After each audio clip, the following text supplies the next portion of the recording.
As a video producer, I edit a lot of video. My current machine has been adequate, but recently I've needed lots more power under the hood.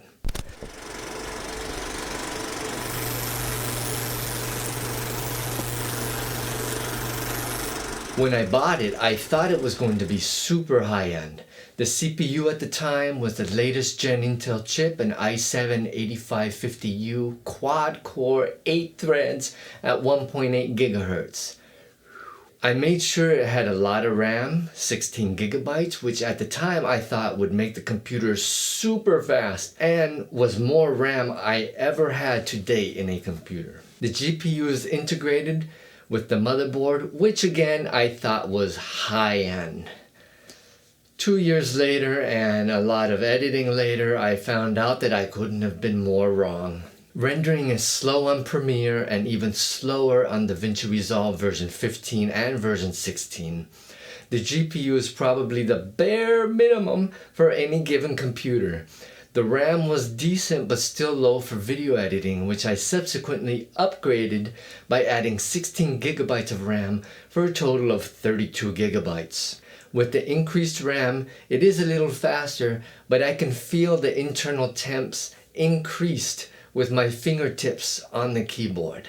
I could actually feel the heat coming through the laptop case. I've watched many computer build guides over the past few months and decided to take the plunge. Today, I will build my own machine. Yes! This isn't a budget build. Certainly not the highest of high-end, but better than your average entrepreneur. The CPU I chose was the Intel i9-10920X. And I went with what I believe to be an entry-level gaming motherboard, the Asus ROG Strix X299 e-gaming motherboard. I wish these computer manufacturers would think of easier names. CPU cooler was an interesting choice as well. I chose a Noctua NH-U12DX i4. Now the RAM I chose is the Ballistic 64 gig DDR4 at 3200 megahertz. As far as storage, I decided to get the SanDisk Ultra 2 terabytes SSD. I also decided to get an M.2. It's a Samsung 970 Pro NVMe M.2 1 terabyte. This thing is tiny. I mean, it's like only as big as my first finger. I mean, it's practically paper thin. I am frankly amazed that you can fit 1 terabyte of information on this little piece of plastic. Video card, or GPU, whichever you prefer, is the EVGA GeForce RTX 2080 Black Edition. Now I'm gonna power all this with the EVGA 850 watt G2. Now all of these parts are gonna go into a fractal define R6 USB-C. The monitor I chose for this was the BenQ SW240 24-inch, and it came with a shading hood for free, as you see here in the background. Let's get started.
Looks like Windows is trying to start at least.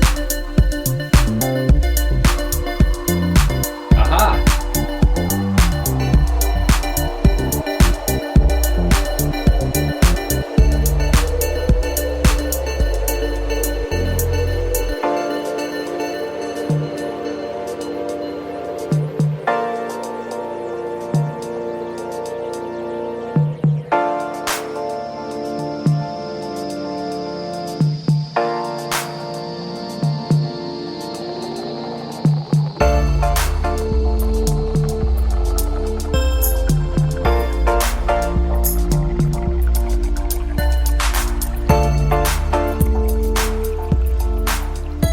Finally, the computer is done. Windows 10 is running. So this is the computer powered on. I've installed a few programs on it, including Premiere, DaVinci Resolve 16.1.2, and the basic Microsoft Word, Excel, etc., etc. It's a 2-monitor setup. Each monitor is 24 inches. The one on the left is the main monitor, and Windows is running fine. I do have a number of comments that I want to make about the build process in general. But first, let's take a look at the computer.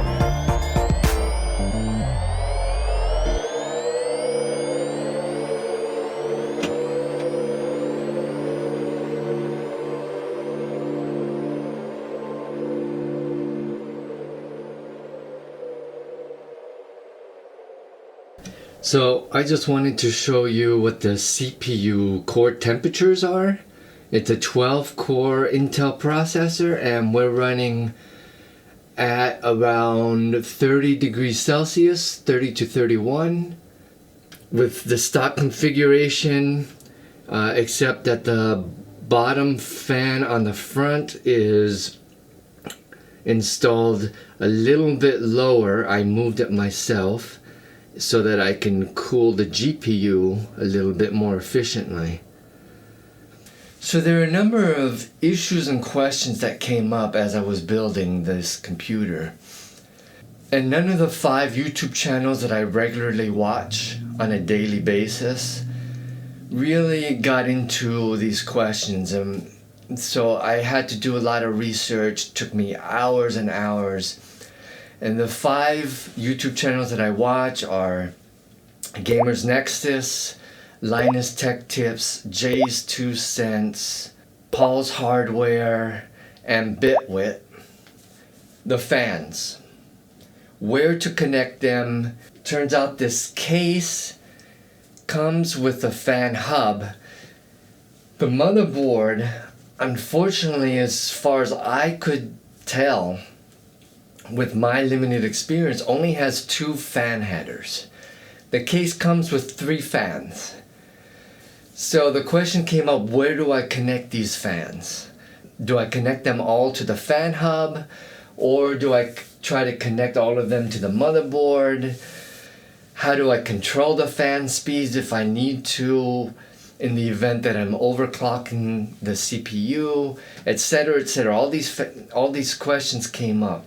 Ultimately, what I decided was to connect the rear fan to the motherboard, to one of the fan headers, and then I connected the front 2 fans to the fan hub that came with the case.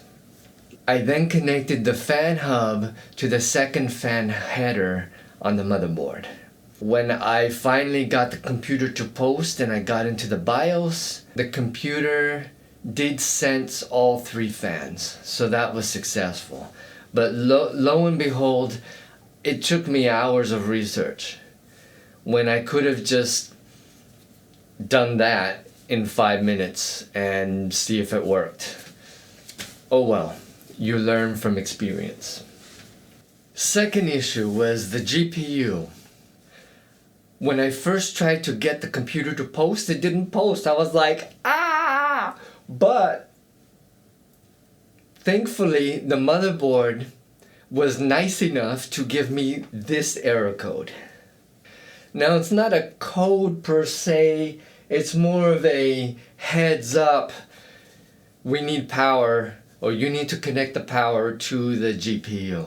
I thought I did connect the power.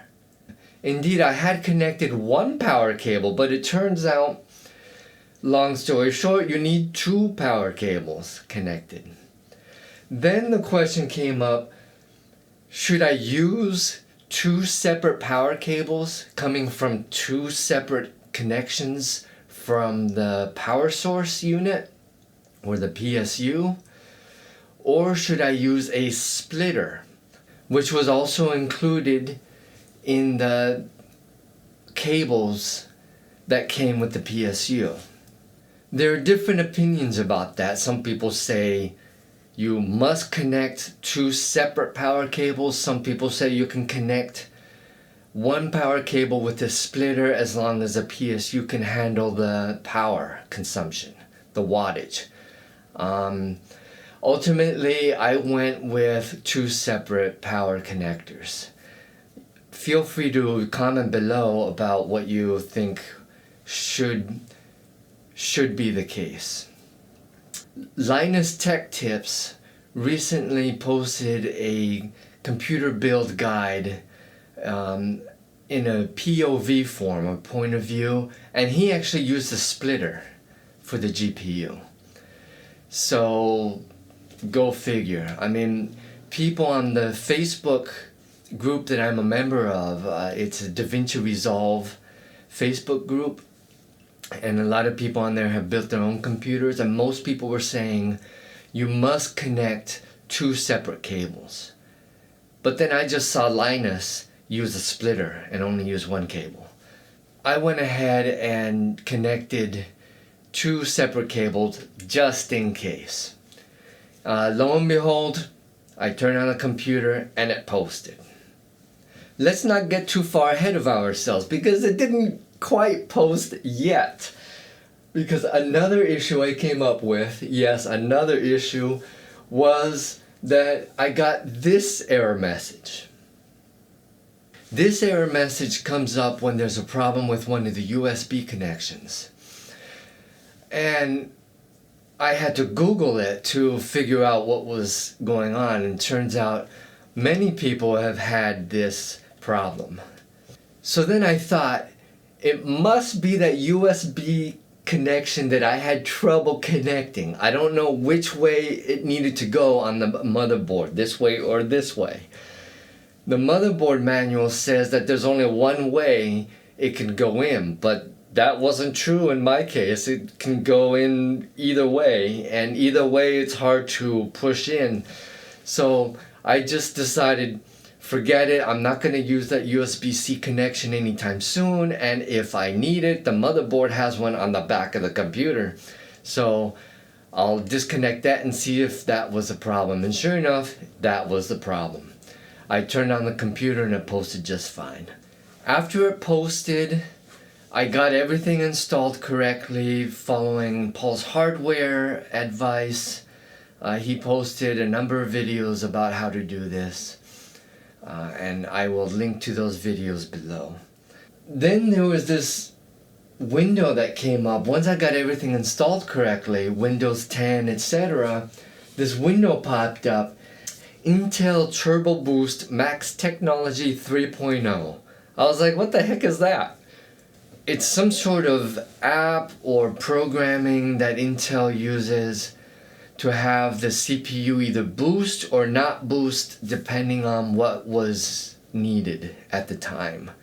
So if you're using Premiere, or if I'm using Premiere and suddenly it needs that extra voltage, that extra boost, then the Intel Boost technology kicks in. So the question is, how do I get that boost technology to kick in? Is it automated? Is it already on? I asked that because there's an app that pops up every time I turn on the computer with this Intel Boost technology, and I can add specific apps like Premiere and other software packages. Do I have to add those apps into this Boost technology app in order for it to kick in when I need the extra power? I'm not sure. If you know the answer, feel free to answer below. I've done research about this and I haven't found anything. The only videos I find on YouTube and the only explanations I find on Google is what is this Intel Boost technology. It doesn't tell you how to use it or how to use this app that pops up when Windows boots.